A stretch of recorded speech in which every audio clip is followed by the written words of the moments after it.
everybody, I'm Maria and welcome back to my nook.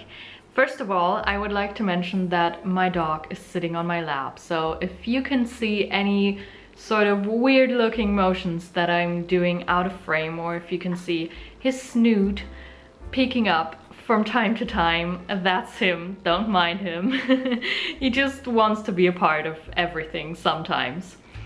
Anyway, today I thought I would take a look at the best books that I have read according to Storygraph and Goodreads together with you. So I'll take a look at the average star ratings on Storygraph and Goodreads, and I'll probably look at like the top 10 best rated books by average star rating on each app, and just see if I agree with that, if I've rated the book a similar rating or perhaps not. So the thing about average star ratings on Storygraph and Goodreads for me is that I don't usually pay much attention to those, because I mostly get my book recommendations from either friends or booktubers that I watch, and I'm very particular about the booktubers that I watch and whose opinions I trust on books.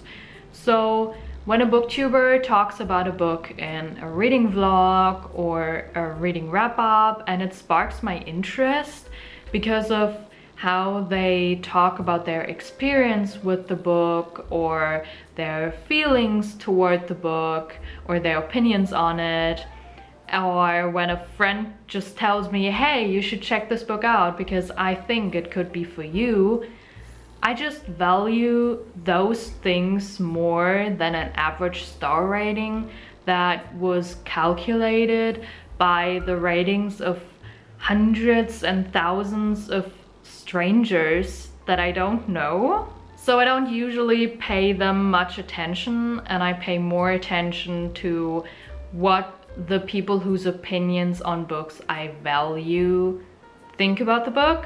The only times I ever really pay attention to average star ratings is when they're unusually high or unusually low. That's when they sometimes catch my eye. But other than that, I don't usually look at average star ratings, so I think this will be a nice surprise for me too. And yeah, honestly, without further ado, let's jump right into it. We're going to start with Storygraph first. So now you should be able to see the books that I have read. As of right now, they're sorted by latest read, but I'm going to sort them by... Oh, that's interesting. I can't sort them by average rating on Storygraph. I did not actually know that. So, well, that is unfortunate. I guess we're going to go over to Goodreads then, because Storygraph let me down. I really thought they had an option like that. But you learn something new every day, I guess. Okay, now I'm in my Goodreads app and you can see the books that I have read recently.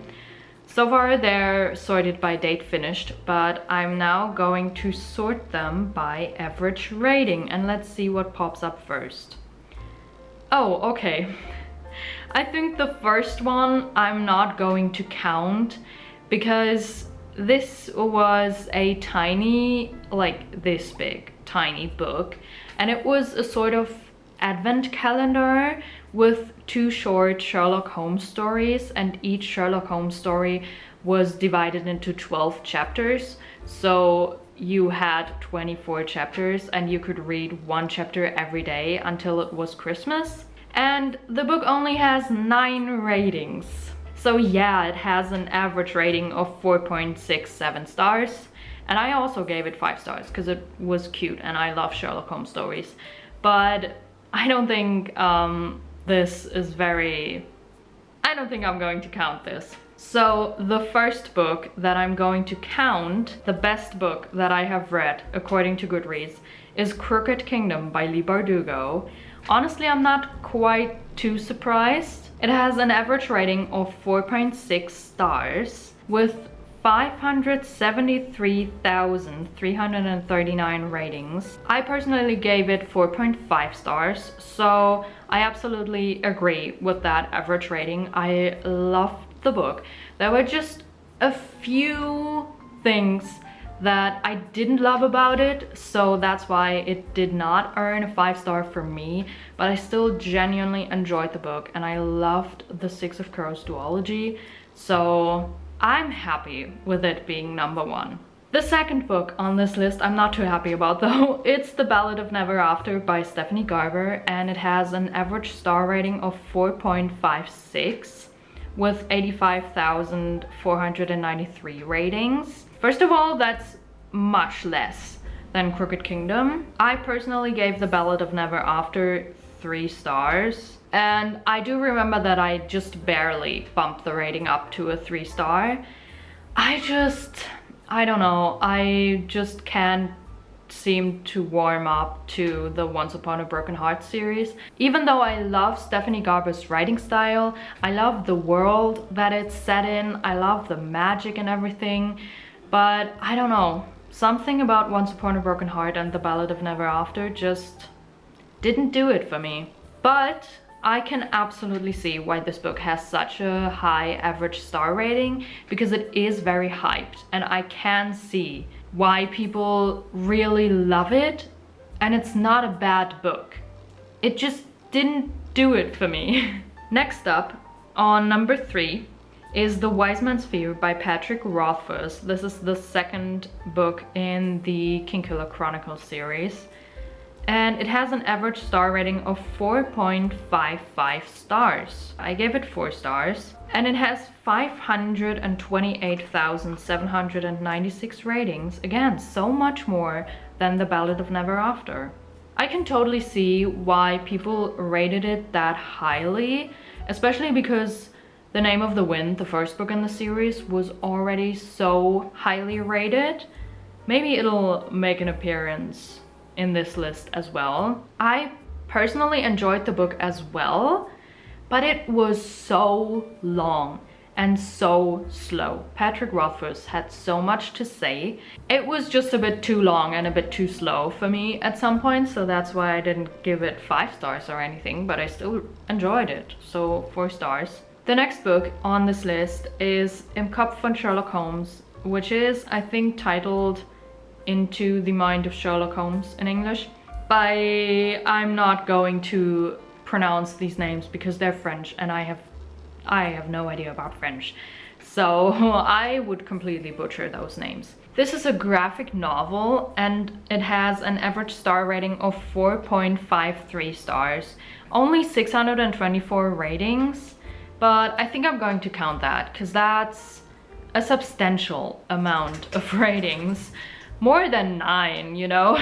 I personally gave this graphic novel 5 stars because it was gorgeous. It was art. It was pure art. The story itself was maybe not comparable to the original Sherlock Holmes stories, but I didn't think it had to be, and the art style absolutely made up for it. The whole thing was literally art. Like, every single page was so incredibly beautiful. The colors, the art style, I loved it so much. It was so amazing to look at, and it was also so creative. There were some pages where you had to do certain things, like flip the book around or like hold them up into the light to see certain clues so you could puzzle along, that type of situation. And it was just, I loved it a lot. So I absolutely agree with this average star rating. The next one on the list is actually The Name of the Wind by Patrick Rothfuss, the first book in the Kingkiller Chronicles series. This one has an average star rating of 4.52 with 909,214 ratings. That is so much, honestly. I don't quite agree with this average star rating, if I'm being honest, because I personally gave the book 3.5 stars. It was just Like, my main problem with it was how slow it was and how much he was telling. I don't know, that one didn't really do it for me. I feel like I enjoyed The Wise Man's Fear more because I read it in a different way with breaks in between. I can, however, see why people love The Name of the Wind so much. You spend a lot of time with the main character and really get to know them, and it's just kind of feels as if you're sitting over dinner with an old friend and he's telling you your life story, that type of situation. So I can totally see how people really love this book, or this series in general. The next one on the list is the Shades of Magic box set, and I'm not going to count this because it's the box set. It's not a single book. I just rated this because I have the box set at home and I kind of wanted to just rate this series overall. I rated the first book in the series 5 stars, the second one 4 stars, I believe, and the third one 4.5. But overall, the series is a 5-star series for me. One of my absolute favorite series I read last year, and like still to this point. So I just wanted to rate the series as a whole. I don't know, maybe this is just a me thing, but I'm not going to count it into this list. So the 6th book is Six of Crows by Leigh Bardugo with an average rating of 4.49 stars and 849,549 ratings. That's a funny number. I personally think this rating could be higher. I gave Six of Crows 5 stars. Absolutely loved it. One of my favorite books I read this year. And I mean, 4.5 stars on average is not bad at all. It's really high. But I just still think it could be higher. It deserves a little bit higher. I mean, Crooked Kingdom did get a 4.6 average star rating. And I am also realizing right now that all these books so far are walking within a very, very close range. Like, from the first book, 4.6 stars, to the 6th book with 4.49 stars. So close. All of these are so close together. The 7th book on this list is Muse of Nightmares by Laini Taylor. Oh, I love to see that. It's got an average star rating of 4.43 stars with 57,635 ratings. I gave that book 5 stars. Strange to the Dreamer and the sequel, Muse of Nightmares, were 2 of my favorite books I read last year. I still love that series so much. I still think about it a lot. It's so beautifully written, and just the world and the magic is so... I honestly cannot imagine how much brain power it takes to make up a world like that, honestly. So I absolutely love seeing that book in here. Could be higher though. The 8th book on this list is Sherlock Behind the Scenes. And this is a non-fiction book. It's got an average star rating of 4.43 stars with 1,059 ratings. I gave it 5 stars, but honestly, like, it's just a book with lots of behind the scenes and interviews and pictures and stuff of the BBC Sherlock series. A friend gifted this to me. I don't know, it's more of a flip through book really, but I love Sherlock. So I gave it 5 stars. And I'm pretty sure that most people that rate this book are also Sherlock fans, so that's probably why the average rating of this book is so high. The 9th book on this list is another graphic novel, and it is The Tea Dragon Festival by Kay O'Neill. It's got an average star rating of 4.42 with 22,801 ratings. I personally gave it 5 stars because it was just a beautiful graphic novel. The plot wasn't very intricate or anything, but it was just a beautiful, cute and wholesome graphic novel, and I don't think I need to hold graphic novels to incredibly high standards.